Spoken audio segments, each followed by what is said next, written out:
story of Moab and Ammon begins with the account of Lot, the nephew of Abraham, and his two daughters. After fleeing from the destruction of Sodom and Gomorrah, they lived in a cave in the mountains. Lot's daughters, believing that they were the only ones left alive in the world, came up with a plan to have children with their father. They got Lot drunk on 2 separate occasions and had sexual relations with him, resulting in each of them becoming pregnant by their own father. The children born from these unions were named Moab and Ammon. They became the ancestors of the Moabites and Ammonites, 2 neighboring nations that were often in conflict with the Israelites.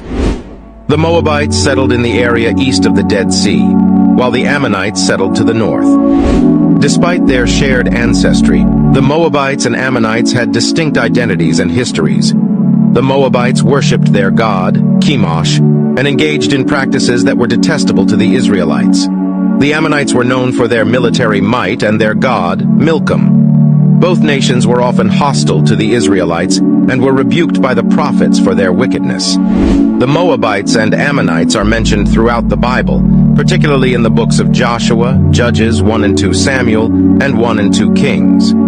Their relationship with the Israelites was often marked by conflict, but there were also moments of peace and cooperation. In summary, Moab and Ammon were the sons of Lot born through his daughters, and they became the ancestors of 2 neighboring nations that often clashed with the Israelites. Their stories are part of the complex history of the ancient Near East and the relationship between different peoples and cultures in the region. This is the end of this episode. Follow for more content. Close attention. Read that. The Japanese, Who Are They? Raise it up.